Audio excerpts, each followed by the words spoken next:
Olá, pessoal. Boa noite, todo mundo bem? Como é que vocês Boa estão? noite, professor. Boa noite, galera. Sejam bem-vindos aí, pessoal que está chegando agora. Hoje nós vamos dar continuidade nós temos apenas uma aula, né? Nós vamos dar continuidade, vamos fechar, na verdade, Maquiavel e vamos entrar nos autores contratualistas, né? Vamos falar um pouquinho de Thomas Hobbes, vamos falar um pouquinho de Locke, vamos falar um pouquinho de Rousseau. Claro que não vai dar tempo de falar de todos hoje, mas pelo menos a gente dá uma caminhada em direção a esses autores que são importantes, são autores que você pode utilizar, inclusive, em temas de redação, uma boa argumentação. Então, você aí que está treinando com sangue no olho, faca no dente para redação, esses autores são melzinho na chupeta, são uma luva, sabe? É uma luva de diamantes para você. Então, essa aula também é muito importante para você, tudo bem? Então, deixa eu abrir aqui o nosso slide. Deixa eu abrir aqui, só para a gente relembrar o que a gente veio assistindo até agora. Nós viemos analisando um dos mais importantes pensadores da contemporaneidade, o cara que fundou o pensamento político moderno, Nicolau Maquiavel, com uma obra clássica, na verdade duas, né? O Príncipe e o Discurso sobre a Primeira Década de Tito Livio. Né? A gente viu essas duas, nós estamos analisando essas duas obras. Maquiavel é o cara que é o divisor de águas das ciências políticas. Ele deixa de lado aquela visão justnaturalista de que o poder emana da natureza, deixa de lado aquela visão religiosa de que o poder emana de Deus, e ele diz o seguinte: olha, o poder emana da capacidade racional do governante. É a capacidade racional do bom governante que vai dizer se ele será um bom ou não governante. E aí nós começamos a analisar Maquiavel, né? Maquiavel com seu clássico O Príncipe, essa obra que é fundamentalmente importante, eu sempre debato nessa tecla. É uma obra que, se você souber trazer para o seu dia a dia, para a sua vida, você tem muito a aprender com essa obra. Né? Eu cheguei a sortear um exemplar, inclusive. Nossa colega venceu, levou a obra O Príncipe. Deixa eu consertar aqui. Agora vai. Beleza, então. O que a gente viu de Maquiavel? Nós vimos, por exemplo, que Maquiavel viveu numa península itálica, em Florença, toda fragmentada em principados. Eram 5 principados. E Maquiavel é o cara que defende a unificação da Península Itálica.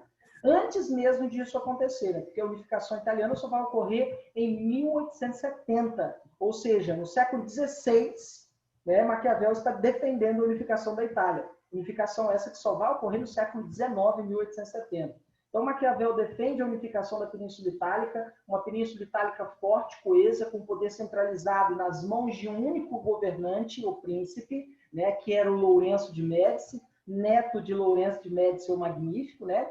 E Maquiavel defendia a centralização do poder para conter a ameaça do país vizinho, que era necessariamente, né, a França de Carlos. Então, para conter a ameaça da França, tinha que unificar a Itália para resistir aos ataques dos franceses. Maquiavel, ele usa exemplos históricos de governantes que tiveram êxito e que fracassaram. Maquiavel fundamenta o seu poder na realidade. O poder está fundamentado no mundo real, na realidade em que vivemos, e por isso ele faz se utilizar de argumentos históricos. Ele usa exemplos históricos. E aí ele diz o seguinte: olha, o fundamento do poder está em um conflito entre aqueles que estão no poder e os que não estão no poder. Os que estão no poder querem nele permanecer, os que não estão no poder querem tomar o poder. E o conflito, ele seria muito positivo, muito vantajoso para o povo, porque tanto quem está no poder como também quem não está no poder precisa do apoio do povo. Qualquer príncipe, qualquer governante que perder o apoio do povo, perderá também o seu poder, né? Falamos um pouquinho do conceito de virtude e fortuna. Virtude tem a ver com as habilidades, as competências, a astúcia, a capacidade, né, a flexibilidade de um bom governante, né? A virtude está relacionada àquilo que eu posso controlar, aquilo que eu posso aprender, enquanto a fortuna, por sua vez, é aquilo que foge ao nosso controle, é o acaso, é o imponderável. E aí, o que é a política, segundo Maquiavel? A política é a arte de lidar com as circunstâncias. Como a nossa vida. A nossa vida é assim, gente. A nossa vida é a arte de lidar com as circunstâncias. O tempo todo vem aquilo que foge ao nosso controle e nós temos que utilizar nossas habilidades, nossa competência, nossas virtudes para vencer, para sobreviver, para sair vitorioso das vicissitudes da vida, daquilo que é o imponderável, né? Falei um pouquinho também que as ações do príncipe não devem ser julgadas simplesmente como boas ou más. tudo depende das circunstâncias. Ações de um príncipe devem, então, portanto, ser julgadas de acordo com o momento, de acordo com a fortuna. Há momentos que o príncipe vai ter que fazer o mal, há momentos que o príncipe vai ter que ser bondoso, benevolente. Falamos disso também, né? Falamos um pouquinho também, né? Aí a gente fechou aqui, na verdade, né? A gente fechou aqui, né? Aí a gente vai entrar para falar sobre a moral pública e a moral privada na obra O Príncipe. Tudo bem até aí, galera? Todo mundo se situou onde a gente falou na nossa última aula? Tudo bem? Sim. Gostaria de fazer alguma pergunta? Não? Tranquilos? Bom, então vamos dar sequência então à nossa aula de hoje sobre Maquiavel. Nós vamos fechar Maquiavel hoje, tá? Maquiavel vai nos argumentar o seguinte: na vida privada, dentro da sua casa, dentro do seu lar, com a sua família, com seus filhos, o indivíduo pode ter seus valores próprios, que sejam valores cristãos, que sejam, sei lá, valores ateístas, qualquer que sejam os valores, mas ele pode ter os seus próprios valores. Agora, na vida pública é diferente. Na vida pública, os mesmos valores não se aplicam, tá? Maquiavel vai inovar justamente nisso. Enquanto na Idade Média, antes de Maquiavel, a moral de um bom governante era moral cristã, Maquiavel vai dizer que não. Se aplicar a moral cristã em todos os aspectos, o príncipe será levado ao fracasso. Né? O príncipe será levado ao destronamento. E assim, para Maquiavel, a moral política e a moral particular são distintas. Para ele, é um erro querer que os valores necessariamente, querer que os valores particulares, como, por exemplo, a ética cristã, sejam aplicados, por exemplo, na vida pública, na vida política, porque é diferente. Tá? Nem sempre o príncipe, o bom governante, vai poder ser o espelho de Cristo, bondoso, benevolente, exercer o perdão. Nem sempre o príncipe vai poder exercer essa política. O próprio Maquiavel adverte: se o príncipe for o tempo todo bondoso, bondoso, bondoso, aqueles que estão querendo poder, uma hora vão se aproveitar da bondade do príncipe e vão destituí-lo. Então, Maquiavel faz o quê, professor? Ele separa a moral pública da moral privada. Esse é o grande X da questão de Maquiavel. Ele separa a moral pública da moral privada. Esse é o grande X da questão de Maquiavel. Maquiavel faz ainda, gente, um aspecto muito importante que a gente nos ajuda a entender. A moral política e a moral particular são distintas, separadas. Então, a moral política e a moral particular são distintas. Só lembrando, né? O que é moral, professor? Porque eu não lembro o que é moral. Moral vem do latim mores, que significa os valores que você segue. Valores do tipo, professor, o que é certo e errado, o que é bom, o que é mal, o que é belo, o que é feio. Ao longo da nossa vida, nós vamos sendo construídos por esses valores, na família, na igreja, né? Na escola. Constantemente nós vamos aprendendo a esses valores. E a vida da gente é uma construção contínua de valores. Então, nesse quesito, a moral religiosa não pode se misturar com a moral política, segundo Maquiavel, são elementos distintos, né? Outro aspecto muito importante da obra de Maquiavel é o famoso Maquiavel maquiavélico. Muito provavelmente você já ouviu essa expressão, né? Nossa, como você está maquiavélica, ou como você está má. Trata-se, na verdade, de um erro interpretativo. Em nenhum momento Maquiavel se coloca como alguém mau, tá? Muito pelo contrário. O que Maquiavel vai nos explicar? Que o ser humano ele é mau, e aí nesse quesito ele concorda com Thomas Hobbes, quando Thomas Hobbes diz que o homem é mau por natureza, o homem é o lobo do próprio homem. O mundo político, segundo Maquiavel, é um campo de batalhas, é um campo de guerra entre quem está no poder e quem não está no poder. E os indivíduos, nós, seres humaninhos, não vivemos em sociedade porque Deus quer, mas sim porque temos interesses particulares. Entende isso? Então, o que Maquiavel nos ensina, então? Que o ser humano é mau, que a política é um campo de batalha, né? Que o mundo político é um campo de batalha, tá? Constantemente guerras, conflitos, disputas pelo poder, com constante disputa pelo poder. Nós teremos eleições em breve. Os Estados Unidos vai viver eleições agora, ou seja, disputa política partidária. E muitos, Maquiavel adverte, muitos querem o poder pelo poder, pura e simplesmente. E os indivíduos não vivem em sociedade porque Deus quer. Os indivíduos não vivem em sociedade porque Deus quer. Mas sim, né? Mas sim porque eles querem garantir os seus interesses particulares. Mas sim porque eles têm, né? Com acento, têm interesses particulares em jogo. Então, por que você vive em sociedade? Porque na vida em sociedade você pode ter dinheiro, lucro, você pode se dar bem em cima de outrem, você pode aprender, você pode estudar. A vida em sociedade, tudo se torna, digamos assim, mais prático, mais fácil. Principalmente na vida em sociedade, que você tem prestígio, você tem poder, você tem títulos. Na vida em sociedade, você pode submeter outrem pela sua influência, capacidade, inteligência, força. Então, a vida em sociedade ela é uma vida mais, digamos assim, mais interessante do que a vida longe da sociedade. Tudo bem até aí, pessoal? Dúvidas? Perguntas? Isso é Maquiavel que está dizendo, tá, gente? Tudo bem, galera? Perguntas? Beleza? Então, vamos analisar agora o Maquiavel republicano. Quem é esse Maquiavel republicano, professor? O Maquiavel republicano é o cara que é diferente do Maquiavel de O Príncipe.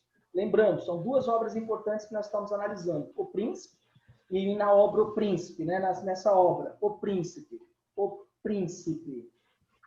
Nós temos o Maquiavel, que defende um poder forte centralizado nas mãos de um único governante. Então, nesse sentido, eu tenho o Maquiavel absolutista, o Maquiavel absolutista.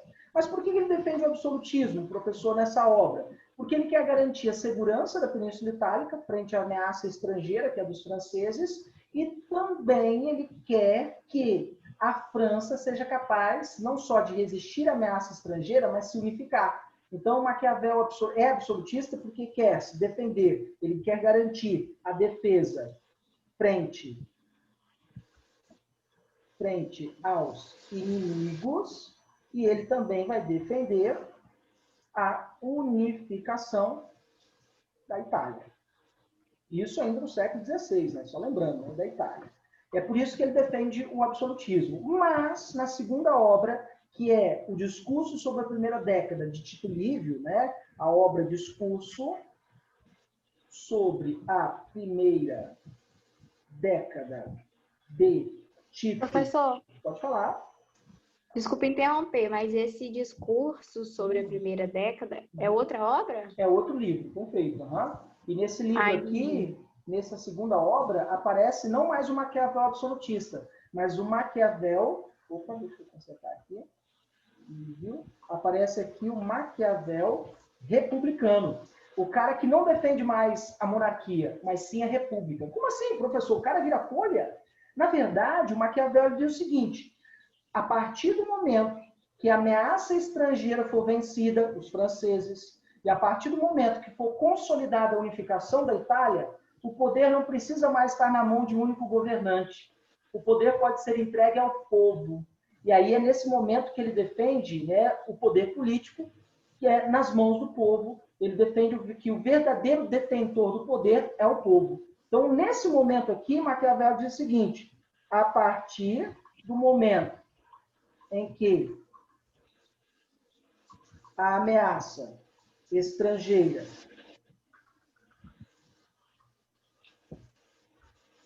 é vencida e ocorre a unificação do Estado, o poder deve ser entregue ao povo.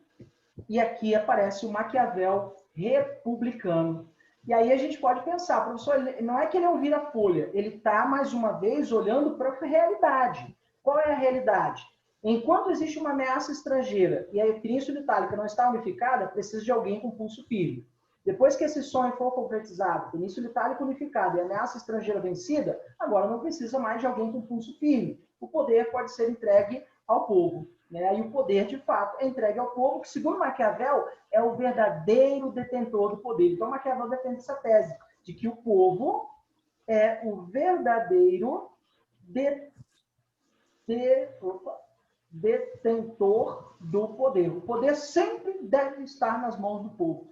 Então, não é que Maquiavel é um absolutista por essência, ele está levando apenas as circunstâncias. As circunstâncias exigem um poder absolutista e as circunstâncias exigem um poder republicano.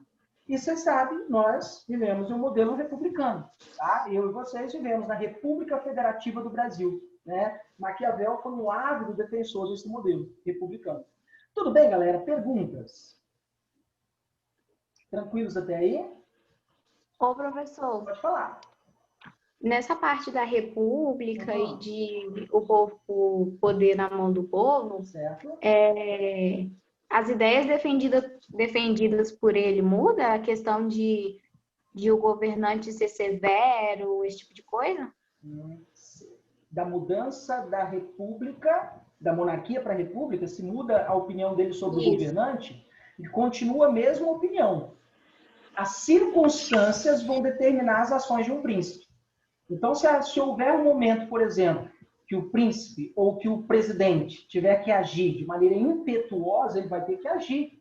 Né? Se tiver um momento que o presidente vai ter que aplicar uma lei que não agrade a todo mundo, mas para salvar a nação, para salvar a maioria da população, ou para manter-se no poder, assim ele o fará. Então, para ambos os casos, tanto para uma monarquia quanto para uma república, ele continua defendendo a separação da moral e as ações do príncipe de acordo com as circunstâncias. Continua defendendo que o bom governante ele é aquele que tem virtude e fortuna, continua defendendo que os bons exemplos vêm da história, para você olhar para a história, para a realidade histórica, para aprender com a história. Então, Maquiavel continua o mesmo, só muda a forma de governo. Tudo bem? Ô, professor, Pode falar.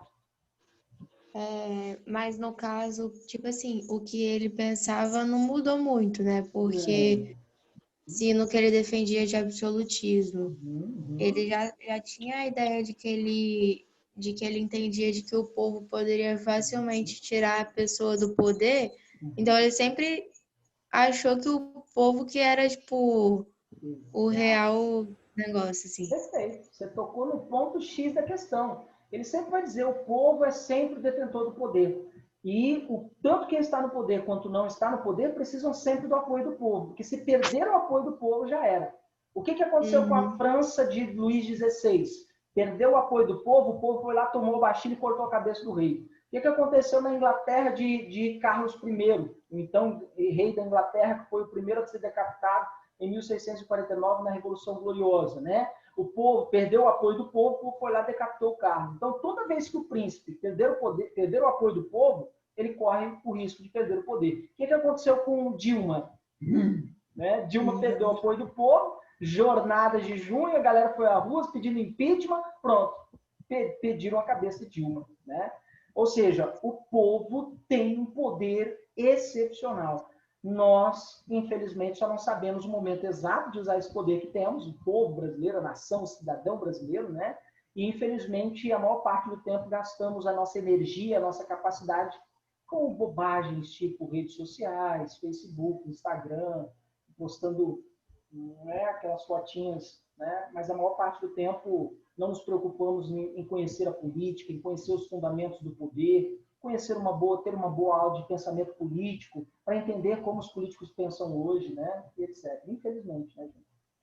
Tudo bem, galera?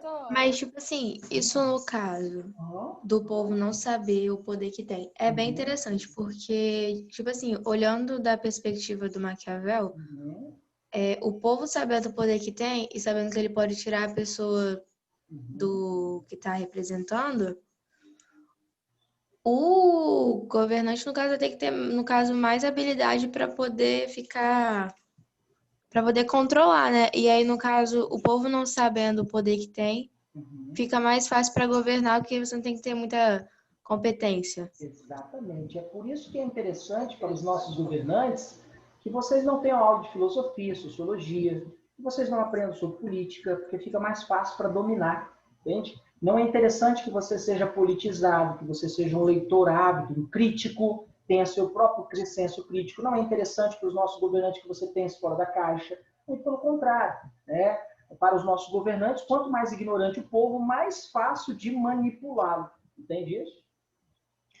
Então, no caso, isso poderia ser usado numa redação com o argumento de que o povo tem a capacidade de mudar, por exemplo, a problemática que o tema está trazendo, e aí trazer essa ideia de Maquiavel como se ele soubesse que o povo tem o poder e que o governante, no caso, manipula esse negócio? Perfeito. Sua observação, caixa Maquiavel cai como uma luva. Quando Maquiavel argumenta que o povo é o verdadeiro detentor do poder e o povo, para governar, tanto o príncipe quanto o bom presidente, precisa do apoio do povo, e o povo tem um poder de transformação que às vezes não sabe, Maquiavel cai como uma luva. Né? Maquiavel, Muito obrigada, professor.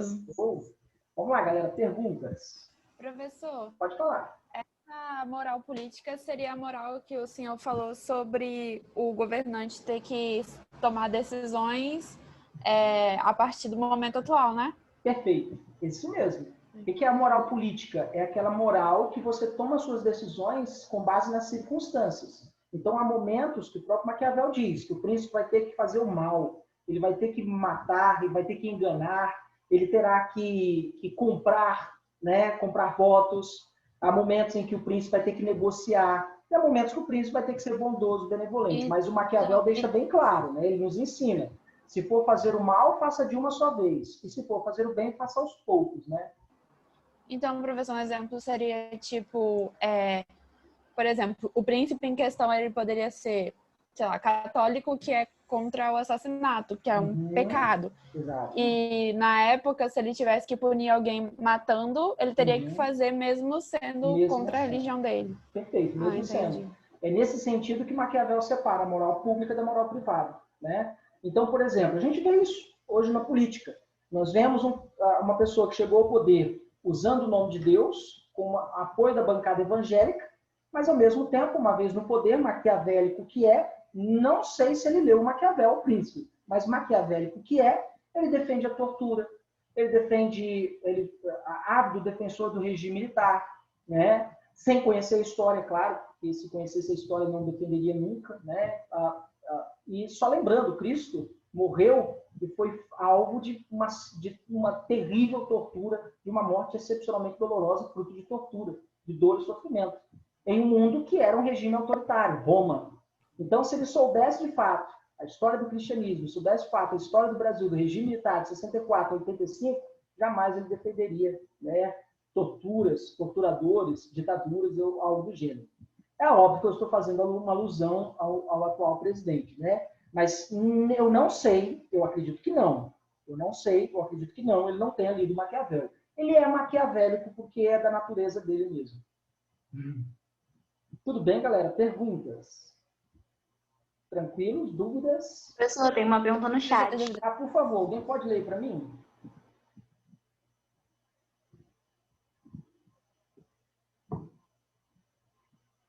Alguém pode ler para mim, pessoal? Perguntaram qual a diferença no termo maquiavélico e maquiaveliano. Show de bola. O maquiavélico faz menção a um adjetivo. Nossa, como você está maquiavélico, como você está bonito. Mais ou menos assim, um adjetivo. Maquiaveliano é aquele que segue os ensinamentos de Maquiavel, entende? Então, quando você fala, nossa, como você está maquiavélico, é um adjetivo, é como se eu estivesse falando, nossa, como você está mal, como você está bonito, como você está, né, cheiroso, é um adjetivo. Agora, quando eu falo maquiaveliano, é aquele que segue os ensinamentos de Maquiavel. Tudo bem? Ok? Professor, então nessa questão, se a gente usasse na redação, por exemplo, perspectiva maquiaveliana, estaria Isso, certo? é o correto, perfeito, é o correto. Na verdade, o maquiavélico aí você deixa de lado porque é um adjetivo. Então, usa o termo maquiaveliano. Ou se você não lembrar, usa mesmo o nome de Maquiavel, segundo Maquiavel, segundo o importante pensador florentino Maquiavel, entende? Usa o próprio nome dele, sem problema nenhum, tá? Tudo bem, galera? Perguntas? Tranquilos? Tranquilo, professor. Beleza? Então, galera, a gente fecha aqui Maquiavel e vamos entrar no pensamento político moderno a partir dos contratualistas. Só me ajuda a lembrar aí, a nossa aula fecha 19h30, não é isso? É 19h30? Isso. Bora, tá tempo, galera. Vamos lá, então. Então, Quem são os autores que nós vamos trabalhar agora, professor? São os autores como Thomas Hobbes, como John Locke, como Rousseau, que pensam que vai ficar conhecido como contrato social. O que seria o contrato social? Resumidamente, o contrato social são as leis. As leis, que é um contrato social feito entre os indivíduos que vivem em sociedade, as leis é aquilo que permite a nossa vida em sociedade. Imagina você aí como seria o trânsito sem as leis de trânsito. Seria um caos, uma desordem, sem semáforo, sem placa de para, sem lista de pedestres. Então, para que a vida no trânsito, para que o trânsito seja possível, há necessidade de um código de trânsito. O que é o Código Civil de Trânsito? É um contrato social. Por exemplo, não sei de vocês, mas eu moro em condomínio. Então, aqui no meu condomínio tem as leis condominiais. Para que a vida seja possível no meu condomínio, há necessidade das leis do condomínio. Por exemplo, eu não posso passar com lixo no corredor, no corredor público do prédio, eu tenho que passar pela garagem. É uma lei do condomínio. Eu posso ser multado se ficar passando por ali, mesmo que seja o caminho mais curto até a lixeira. Mas eu tenho que passar pelo caminho mais longo, que é a garagem. Eu, por exemplo, eu não posso ouvir música alta a partir das 6 horas da tarde. Ou seja, existem leis no meu condomínio que possibilitam a vida de todos que moram aqui nesse prédio. Porque se não houvessem as leis do condomínio, provavelmente isso aqui viraria o caos, a desordem. Viraria o que Thomas Hobbes chamou de o homem, o lobo do próprio homem. A guerra de todos contra todos. Porque eu tentando dormir 10 horas da noite, sem leis no condomínio, o vizinho ouvindo rock and roll. Ou funk, né? Senta, senta, senta. E aí, consequentemente, já que não existem leis, eu vou enfiar o pé na porta do condomínio, da porta do apartamento dele, e vou jogar ele, o som dele, lá de cima, dentro da piscina. Ou não, lá embaixo, na calçada. Ou seja, nesse momento, sem as leis, impera a desordem, o caos, o conflito, a guerra de todos contra todos. Daí a necessidade de um contrato social, as leis. Então, resumidamente, todas as vezes que eu falar, gente, o contrato social, quando o contrato social, eu estou falando das leis, resumidamente, tá? Resumidamente. E aí a gente vai falar desses autores que defendiam a possibilidade da construção de uma sociedade regida por contrato social entre os indivíduos. E aí nós vamos falar de 3, Thomas Hobbes, John Locke e Rousseau, Jean-Jacques Rousseau. Importante, os 3 autores, galera, eles caem em vários temas de redação. Eles podem ser abordados em várias temáticas econômicas, sociais, políticas, culturais. Em várias temáticas podem ser usados esses autores. Então, para você estar se preparando para fazer uma boa redação, esses autores são coringas, tá? Esses autores são coringas. Então, vamos começar pelo primeiro, né? Por partes. Provavelmente você viu Thomas Hobbes lá na aula de História. Ele é um pensador absolutista. Ou você viu Locke e o Rousseau lá no Iluminismo, nas aulas de Iluminismo. Quem dá aula de História Geral é o Gigi, né? De Clayton, né? É isso? É o de Clayton? É o Bruno, professor. O Bruno Bagunça, né? O Bruno Bagunça, né? O Bruno Bagunça. Né? Osama Bin Mohamed Bin Awed Bin Laden, né? Vulgarmente conhecido como o ex-marxista, né? Não sei se vocês sabem, mas o Bruno, na época de faculdade, eu estudei com o Bruno. Bruno vestia a camisa do Che Guevara, Bruno com a barba, né? Sabe? A barba, charuto, boina do Che Guevara. Ele era fã do Che Guevara, né? Agora ele é um capitalista, né? Tô brincando, gente, tô brincando. Vamos lá, então. Quem é Thomas Hobbes, gente? Thomas Hobbes, para vocês terem uma ideia, ele é simplesmente um dos mais importantes pensadores do campo contratualista.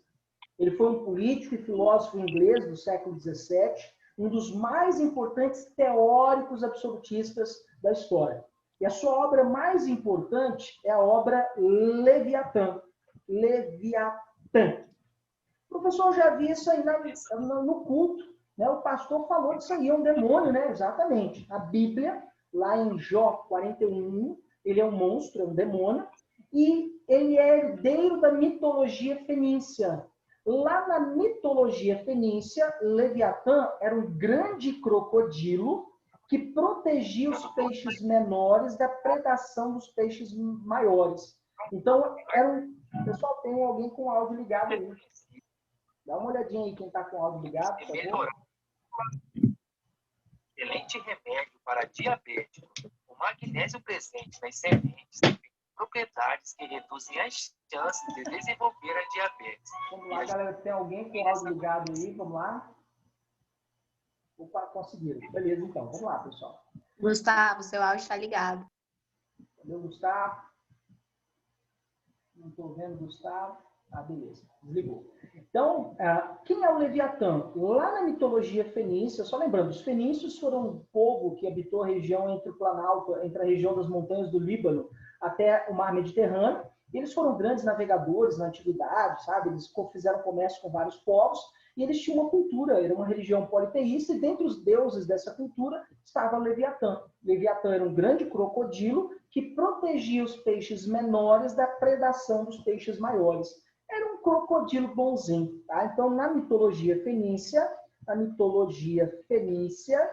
era um crocodilo que protegia os peixes menores, peixes menores da predação dos maiores. Esse era o Leviatã.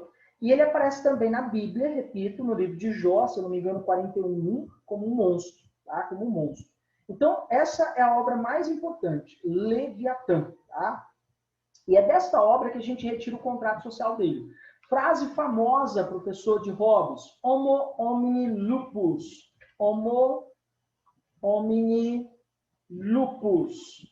O homem é o lobo do próprio homem. O homem é o lobo do próprio homem. O homem é o lobo do próprio homem. Da onde ele tirou essa ideia, professor? Ele tira essa ideia do pressuposto de que o homem é mau por natureza. Thomas Hobbes vai defender que a natureza humana é a natureza malvada, sabe? O homem é mau por natureza. De que o homem é mau por natureza. Então, o ser humano já nasce mal, tá? E enquanto esse potencial do ser humano para a violência, o homem se torna o predador do próprio homem. Constantemente é assim. E para que existem as leis? Para que os homens não se matem. Essa é a razão de ser das leis. E mesmo com as leis, por R$2 tem gente matando outra pessoa por aí fora. Então o homem é o lobo do próprio homem. O homem é o predador do próprio homem. O homem é mau por natureza, na visão de Thomas Hobbes. Sua teoria, professor. Esse cara é um teórico absolutista. Ele defende o poder forte e centralizado nas mãos de um monarca. As mãos de um monarca. Quem é esse cara, professor? O monarca. O monarca é o rei. Né? Ele defende o poder forte centralizado nas mãos de um rei. Ou seja, ele é um teórico, a teoria dele é uma teoria absolutista. Então, o que ele nos ensina? Né? Primeiro, a gente tem que entender o momento que esse cara viveu. O Thomas Hobbes ele viveu na Inglaterra, da Revolução Inglesa, ou também conhecida como Revolução Puritana, entre 1640 e 1649. Só para a gente situar historicamente quem é esse cara e por que ele escreveu essa obra. É um momento em que, basicamente, eu tenho a Guerra Civil Inglesa. De um lado, Carlos I, então rei da Inglaterra, enfrentando Oliver Cromwell, liderando a burguesia. Então, eu tenho um conflito entre o rei e a burguesia.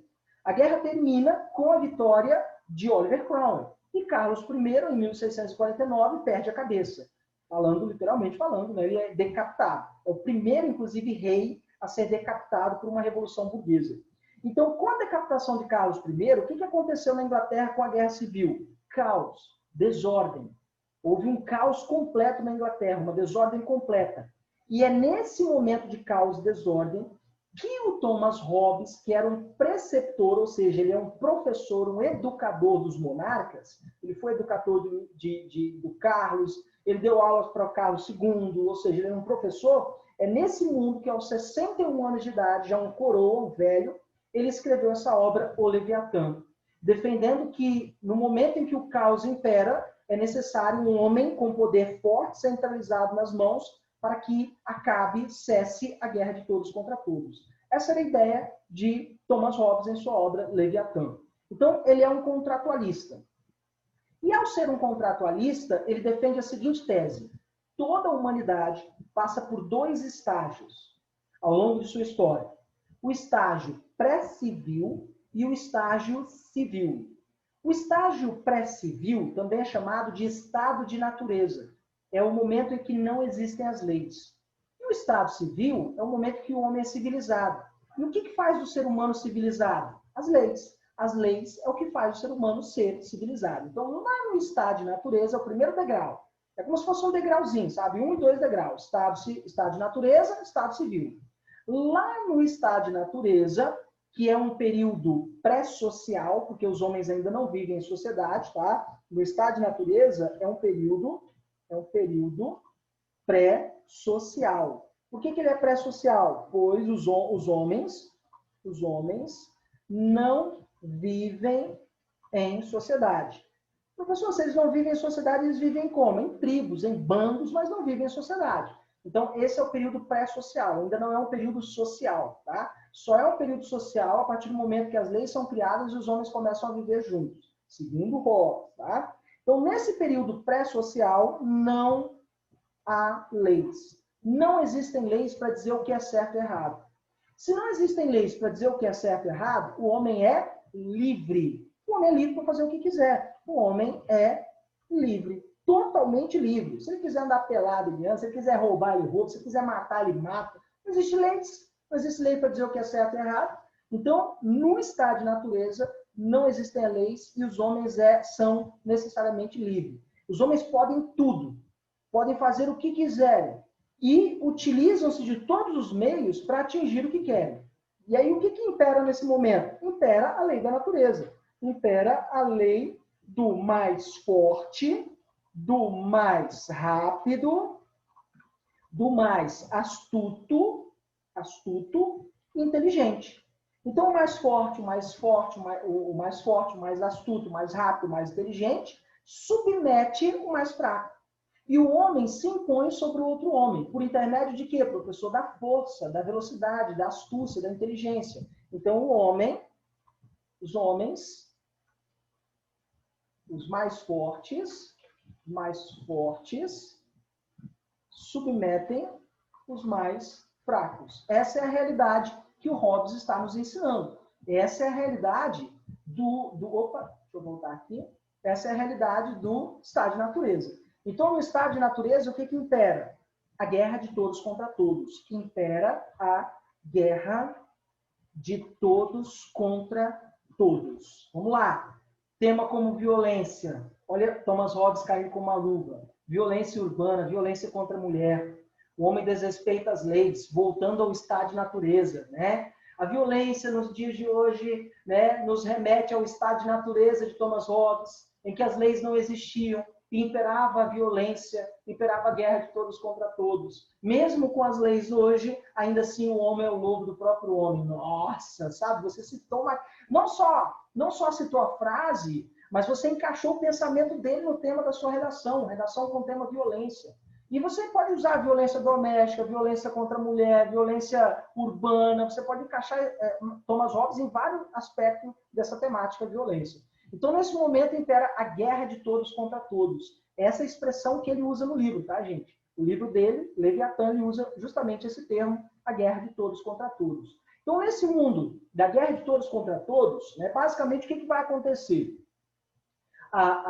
O homem é o lobo do próprio homem, e os homens começam a temer a morte brutal e violenta. Então, os homens temem a morte brutal e violenta. Já que não existem leis, a qualquer momento alguém pode assassinar outrem, né? E nesse momento em que os homens temem a morte brutal e violenta, guiados por um instinto de autopreservação e pela razão, é Hobbes quem está dizendo. Então, Hobbes argumenta aqui, guiados pelo instinto. Professor, pode falar? Pode interromper um pouquinho? Claro, pode sim. Eu fiquei com dúvida de como aplicar essa teoria do estado de natureza. Tipo assim, essa questão do imperar a lei do mais forte e tudo mais, também poderia ser não forte de força, mas do tipo obter, tipo, privilégios e recursos Pode sim, poder e colocá-lo econômico. em alguma coisa de desigualdade? Os homens não com poder de força, mas com poder de econômico, os mais poderosos, né, submetem os mais fracos. Pode sim, com certeza, né? Entendi. Obrigada. Nada. E aí, galera, nesse mundo em que impera que não há leis, em que impera a guerra de todos contra todos, em que os mais fortes submetem os mais fracos, esses homens temem a morte brutal e violenta. E guiados por um instinto de autopreservação da própria vida e pela razão, os homens firmam um contrato social. Professor, o que eles fazem então? Eles criam as leis. Os homens criam as leis. E a partir do momento que eles criam as leis, eu deixo o estado de natureza e chego no estado civil, ou estado civilizado. Não que necessariamente só por si só as leis fazem de nós civilizados. Não é isso não. Mas as leis sendo criadas é um impulso para nós deixarmos o estágio de natureza, de primitivos, e nos tornarmos civilizados. Vamos lá, galera. Todo mundo entendeu essa ideia de estado de natureza em Hobbes? Alguém tem alguma dúvida? Professor, Pode falar. sobre a teoria absolutista, na Roma Antiga, eles também falavam que quando se instalava um período de caos, precisaria de um ditador. Isso tem influência? Alguma influência? Sim, o pensamento de Hobbes, assim como de Maquiavel, é profundamente fundamentado na história. Então, o próprio Hobbes, né, ele vai fundamentar o seu conhecimento, a sua obra na história. Então, há momentos em que o poder tem que ser forte, centralizador. O Maquiavel destaca isso e o próprio Hobbes destaca isso. Há momentos, por exemplo, da Roma Antiga, de caos, desordem social, de conflito social, de guerras civis, em que o poder era assumido por um dictatore, ou um cônsul único. Há momentos, por exemplo, na Grécia Antiga, em Atenas, né, que quem assumiu o poder necessariamente, né, foi um tirano. Nós tivemos Pisístratos, Hipias e Hiparco na Grécia Antiga, que foram governantes, que foram tiranos. Então, existem momentos que as circunstâncias nos levam para um poder forte, centralizador, nas mãos de um único governante. E isso Hobbes defendia e também Maquiavel defendia. Quer ver algo que Maquiavel e Hobbes argumentam juntos? Aqui, ó, a razão, ó, tá vendo? Tanto Maquiavel diz que as ações de um príncipe devem ser guiadas pela razão, como igualmente as ações de um bom governante devem ser igualmente guiadas pela razão, segundo Hobbes. Tudo bem, galera? Beleza? Perguntas? Para mim tá ok. Ok? Tranquilos? Então, para a gente fechar, faltam 5 minutinhos. Eu não sei se vai dar tempo da gente analisar o Estado Civil. Vamos tentar analisar o Estado Civil, tá? Para a gente fechar Hobbes, deixar ele para a próxima aula, deixar o Locke e o Rousseau para a próxima aula. Assim que as leis são criadas, os indivíduos passam para o Estado Civil, o próximo degrau, tá? Para o próximo estágio, tá? E as pessoas, com as leis sendo criadas, elas perdem a sua liberdade. Os homens abrem mão de sua liberdade. Mas por que eles abrem a mão de sua liberdade, professor? Para um bem maior, para que a vida em sociedade seja possível. Então, eles abrem a mão da liberdade para que a vida em sociedade seja possível. Porque sem as leis, a vida em sociedade vira uma guerra de todos contra todos. Tudo bem? Deixa eu colocar aqui um extrator. Ok? E aí Hobbes continua. Hobbes vai continuar nos ensinando. E esse poder é entregue, as leis são entregues ao Estado absolutista. Então, as leis são entregues ao Estado absolutista. Ou seja, ao controle de um rei, E esse rei será um rei soberano, que vai usar das leis para controlar a guerra de todos contra todos. Então, o rei usa as leis para controlar controlar a guerra de todos contra todos. E aqui o barato de Maquiavel, por que ele usa o nome Leviatã em seu livro? O rei deve se comportar como um Leviatã. O Leviatã é o monstro da mitologia fenícia, que é o grande crocodilo que protege os peixes menores da predação dos maiores. O rei deve ser como o Leviatã. O rei deve proteger os súditos da tirania dos poderosos. É isso que o Thomas Hobbes defende. Só que o Thomas Hobbes se esqueceu o seguinte, que às vezes, por vezes, o próprio rei, ele é o tirano. Entende isso? Ele se esqueceu desse pequeno detalhe.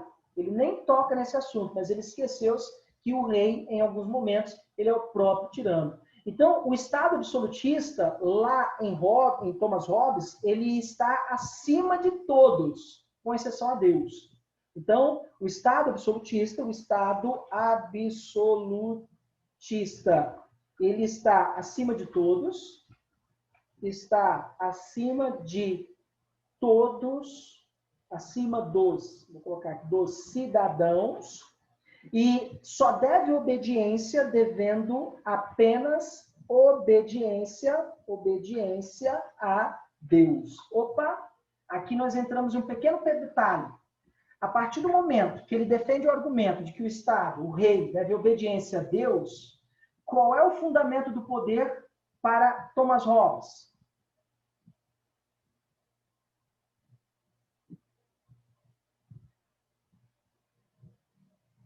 Professor, não entendi sua pergunta. Vamos lá, vou repetir, hein? A partir do momento que ele fundamenta que o rei só deve obediência a Deus e a mais ninguém, o Estado está acima de tudo, o rei está acima de tudo, com exceção a Deus. Deus está acima dele. Qual é o fundamento do poder que justifica, portanto, o pensamento de Hobbes? É o justnaturalista? É a religiosa ou é a racional? Religiosa. Religiosa. A religiosa. Fundamentado em Deus. O rei reina porque é da vontade de Deus. É um puro e simples pensamento político mesclando religiosa com racional. Porque aqui em cima ele defende a razão. Ó, vê? Deixa eu pegar aqui para vocês. Ó. Aqui, ó, aqui em cima ele defende a razão. Então, o que o Hobbes, perdão, está fazendo? Ele está mesclando o fundamento racional com o religioso. Esse é o barato de Hobbes, tá? Então, para Hobbes, o Estado é soberano, ele está acima de todos, com exceção a Deus.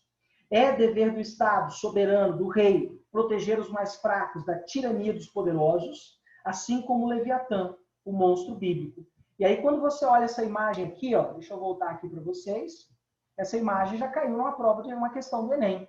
O que representa essa imagem, professor? O que ela simboliza para o pensamento de Maquiavel? Essa imagem aqui é um frontispício. É uma ilustração do primeiro volume do Leviatã.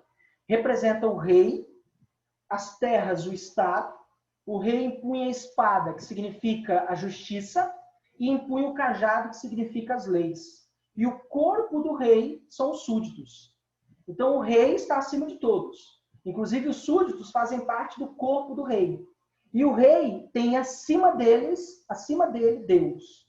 Então, esse frontispício, que é uma ilustração, repito, representa muito bem o que é o pensamento político de Hobbes, em que o rei é soberano, está acima do Estado, que são as terras que você vê, e impunha em suas mãos a justiça e impunha em suas mãos as leis. E o povo faz parte do corpo do rei. Esse é o significado por detrás dessa imagem. Tudo bem, pessoal? Perguntas sobre Hobbes. A gente fecha, então, aqui a nossa aula sobre Hobbes. Perguntas sobre Hobbes. Tudo bem? Tudo bem, professor. Ok, galera. Deixa eu ver se tem alguma pergunta aqui no chat. Deixa eu ver aqui. Aqui já foi. Teoria do poder divino dos reis. Exatamente. Lucas botou aí a observação. É a teoria do poder divino dos reis. Exatamente. Então, Hobbes, ele casa também a teoria do direito divino dos reis. O rei reina porque é da vontade de Deus e só deve explicações a Deus, né? Tudo bem, galera? Então, a gente fecha a nossa aula por aqui hoje. Na próxima aula, a gente fala sobre John Locke. Na próxima aula, vamos falar sobre Locke. e vamos falar também na próxima aula sobre Rousseau, os dois grandes contratualistas que vão contrapor Hobbes, vão atacar Thomas Hobbes e vão pensar uma nova maneira de construir uma sociedade em torno do pensamento político moderno, tá? Então, até a nossa próxima aula de semana que vem, galera. Fiquem com Deus. Tchau, professor. Boa noite. Aí, sangue Tchau, no olho, professor. Boa noite. não deixam a peteca cair, não. E até a nossa próxima aula, tá? Tchau, professor. Boa noite. Boa noite, galera. Um abraço. Tchau, professor. Tenha uma boa noite. Valeu, galera.